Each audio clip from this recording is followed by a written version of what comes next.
Hi, everybody. Welcome back to our Pele Yoeitz journey. Hope you're doing amazing. Today is mind-bogglingly. Mind-bogglingly, I don't think is a word, but it should be. It's the 88th shir that we're going to do together. And we continue in the section of blessings, Berachos. Says the Pele Yoeitz like this. Here we go. When you say shalom to your friend, you say, hello, what's up? You know what your kavanah should be? It should be loymar, to say shalom yeh lecha. Peace should be unto you. Shalom yeh lecha. The one who responds shalom bracha v'tova yeh lecha. He responds back shalom bracha v'tova yeh lecha. He almost like one-ups you. He says a little bit more in depth. When you say Shabbat Shalom or Shabbat Shalom or Good Shabbos, he's specifically saying Shabbat Shalom. You should have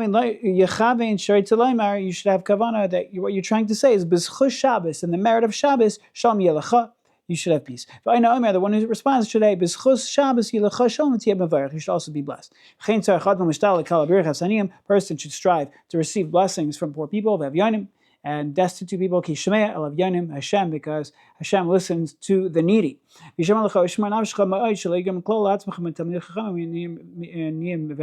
very careful not to chas v'shalom get a curse from Talmid Chacham or from these poor people. Nishichas shual, their bite is like the bite of a fox. And another term for a bite or their injection or sting rather is like a scorpion. Hashem yarav rivam v'kava es kaveim nafesh. Hashem will fight their conflict and will steal the life of those who steal from them. The person has to be careful with the mouth. The words that he says are so important. Be careful not to curse another person, and that they should not become punished because of something that you said. Anyone whose friend is punished on behalf of something that he did or said, he's not going to be able to have permission to enter into the court of HaKadosh Baruch Hu, as I will explain in its proper place. Says the Pele Yoeitz, I thought this was such a powerful line. And people who have parents around and alive, I mean, this is it's a big chizuk. It really is. At least I thought it was. How much more so? A person should strive and exert himself to receive the blessing from his father and his mother. Some people will strive just for the father, but also the ima. Even if you're no longer at the table, you moved out, you married, you moved out, you live a couple miles away. You should walk there on Shabbos Friday night, during the day, to kiss the hands of your parents, to get a bracha. Mom, Dad, please give me a bracha. Because not only is the bracha very close to being fulfilled, because a parent's bracha is milev minefesh, it's with great authenticity, it's so genuine. Because the mercy of a father, a parent, or a child, in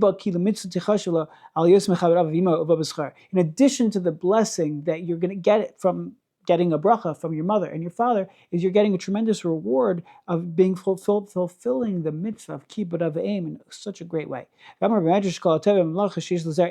Fascinating.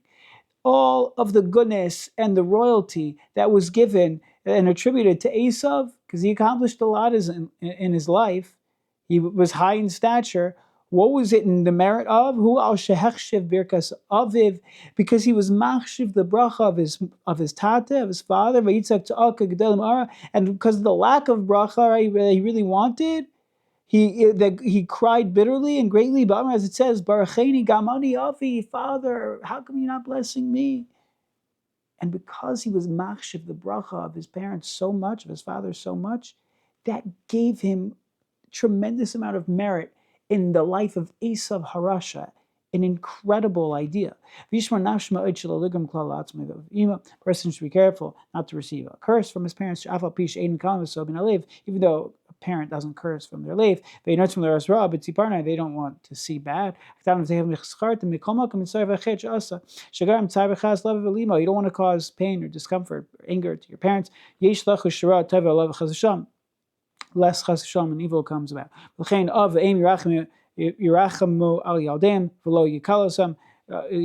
Parents should have mercy on their children and obviously you should not curse them. As I'm going to explain later on in the section of Klala, and just as a blessing is good in its time, so too there's a time. Sorry, I just skipped. The one who blesses will receive a blessing from Hashem. Just like the one who blesses will receive a blessing from Hashem. And now he says like this: just as a blessing is good in its time, so too there's a time when its omission is even better. Sometimes you should say it, sometimes you shouldn't. We'll continue with Bein Bevirkas Hashem Tzarech on the Marav as Hashem. Have a wonderful rest of your day and all the best. If you're watching this on Torah Anytime or YouTube or listening on a podcast, I did put out a video recently on Parshas Noach that if you ever wondered why cobblers are often the very ones to produce keys as well, to do a key cutting, I put out a video on that, and it's connected to Noach, and I think it's very interesting. You might find it inspiring and meaningful, so go ahead and check it out over there. All right, take care.